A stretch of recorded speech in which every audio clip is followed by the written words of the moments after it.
بسم اللہ الرحمن الرحیم۔ السلام علیکم ورحمۃ اللہ وبرکاتہ۔ نمرود حکومت و سلطنت کے غرور میں تکبر کرتا رہا اور اپنی طاغوتی اور ظالمانہ پالیسیوں پر عمل پیرا رہا۔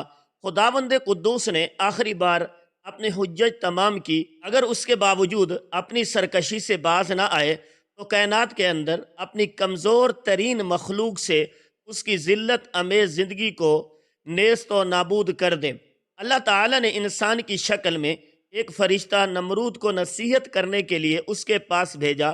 اس فرشتے نے نمرود سے ملاقات کرنے کے بعد اس سے کہا، اب ان تمام بےہودگیوں اور اذیتوں کو انجام دینے اور پھر ہزیمت و شکست فاش کھانے کے بعد تمہارے لیے ہے کہ غرور کے سرکش گھوڑوں سے نیچے اتر آؤ اور ابراہیم کے خدا جو تمام آسمانوں اور زمین کا خدا ہے اس پر ایمان لے آؤ۔ نیز ظلم و ستم اور شرک و استبداء سے دستبردار ہو جاؤ، ورنہ مزید مہلت کی کوئی گنجائش نہیں۔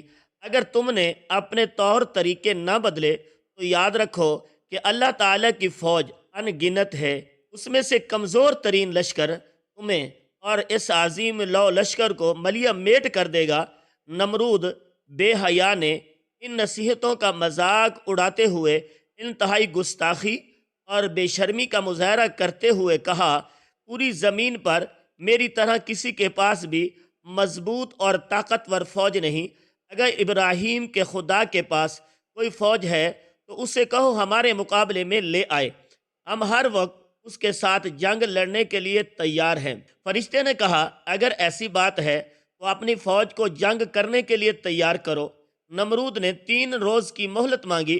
ان 3 دنوں میں اس نے ایک وسیع و عریض صحرا میں اپنی فوج کی نمائش کی۔ تاحد نگاہ فوج ہی فوج تھی اور کانوں پڑی آواز نہ سنائی دیتی تھی۔ اس کے بعد نمرود نے حضرت ابراہیم علیہ السلام کو بلا کر کہا، یہ میری فوج ہے جناب۔ ابراہیم نے کہا، جلدی مت کرو، میری فوج بھی ابھی پہنچنے والی ہے۔ ادھر نمرود اور اس کے چیلے چمٹے تکبر غرور کے نشے میں مست تھے اور تمسخر کرتے ہوئے ٹہکے لگا رہے تھے کہ اچانک آسمان پر مچھروں کا ایک لشکر ظاہر ہوا اور نمرود کی فوج پر حملہ آور ہو گیا۔ ان مچھروں کی تعداد اس قدر زیادہ تھی کہ مثلاً ایک ایک شخص کو ہزار ہزار پھر چمٹ گئے، اور وہ اس قدر بھوکے تھے جیسے مہینوں سے کچھ نہ کھایا پیا ہو۔ اس حملے کو زیادہ دیر نہ گزری تھی کہ نمرود کا عظیم لو لشکر ایک ذلت امیز شکست اور ہلاکت سے دوچار ہوا۔ نمرود نے جب مچھروں کا برق آسمان پر دیکھا تو اپنے محکم محل کی طرف فرار ہو گیا۔ نمرود کا عظیم لو لشکر ایک ذلت امیز شکست اور ہلاکت سے دوچار ہوا۔ نمرود نے جب مچھروں کا لشکر آتا دیکھا تو اپنے محل کی طرف فرار ہو گیا اور اپنے کمرے کا دروازہ مضبوطی سے بند کر لیا اور خوف سے منہ اٹھائے ہوئے ادھر ادھر دیکھ رہا تھا۔ جب اسے وہاں پر کوئی مچھر کا دانہ نظر نہ آیا تو سکون کا سانس لیتے ہوئے اپنے آپ سے کہنے لگا، میں نجات پا گیا ہوں۔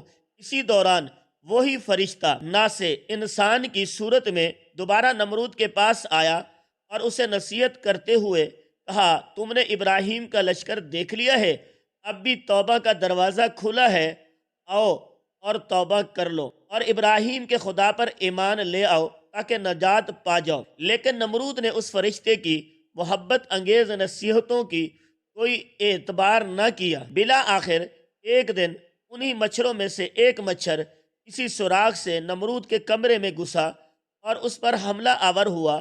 اس کے دونوں ہونٹوں پر ڈنگ مارا تو وہ سوج گئے۔ پھر وہی مچھر اس کی ناک کے راستے سے اس کے دماغ میں گھس بیٹھا اور اپنی کامیابی کی شادیانی بجانے لگا۔ یہ چیز اس کے لیے انتہائی مصیبت کا باعث بنی۔ اس کا دماغ شدید قسم کے درد سے بھر جاتا۔ اس کے نوکر چاکر اس کے سر پر مارتے تاکہ اسے کچھ آرام ملے۔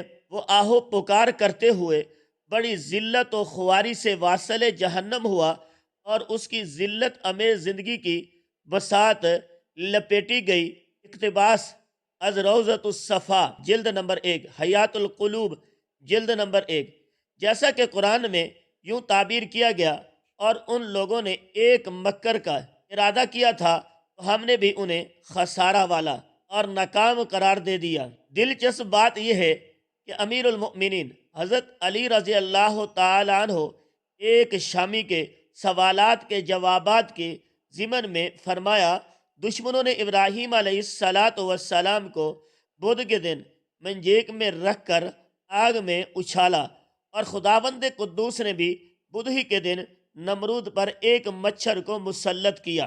حضرت امام جعفر صادق فرماتے ہیں، اللہ تعالیٰ نے اپنی کمزور ترین مخلوق مچھر کو ایک خود غرض جبار نمرود کی طرف بھیجا۔ وہ مچھر اس کی ناک کے ذریعے اس کے مغز تک گیا اور اسے ہلاک کر دیا۔ یہ اللہ تعالیٰ کی حکمتوں میں سے ایک حکمت ہے کہ اپنے کمزور ترین مخلوق کے ذریعے زمانے کے بدماش ترین شخص کو موت کی نیند سلا دیا۔ ابن عباس سے روایت ہے، جب مچھر نے نمرود کے ہونٹوں پر کاٹا تو اس نے بہت سعی کی کہ اسے پکڑے، لیکن مچھر اڑ گیا، اس کی ناک میں گھس گیا۔ نمرود نے بہت کوشش کی کہ اسے اپنی ناک سے باہر نکالے، لیکن پھر اس کے دماغ تک پہنچ گیا۔ اللہ تعالیٰ نے اس مچھر کے ذریعے اسے 40 دن تک عذاب میں مبتلا رکھا، آخر کار وہ واصل جہنم ہو گیا۔ یہ بھی روایت ہے، وہ پھر ایسا تھا کہ جس کا آدھا دھڑ مرا ہوا تھا، اس حصے میں ذرا برابر طاقت نہ تھی۔ جب وہ نمرود کے مغز میں داخل ہوا تو اس نے اپنی زبان حال سے یوں کہا، اے نمرود، اگر تم مردے کو زندہ کر سکتے ہو تو میرے بے جان دھڑ میں جان ڈالو، تاکہ میں بدن کے اس حصے سے تمہاری ناک سے باہر آؤں، یا میرے بدن کا وہ حصہ جو سالم اور تندرست ہے اسے مار دو تاکہ مجھ سے جان چھڑا لو۔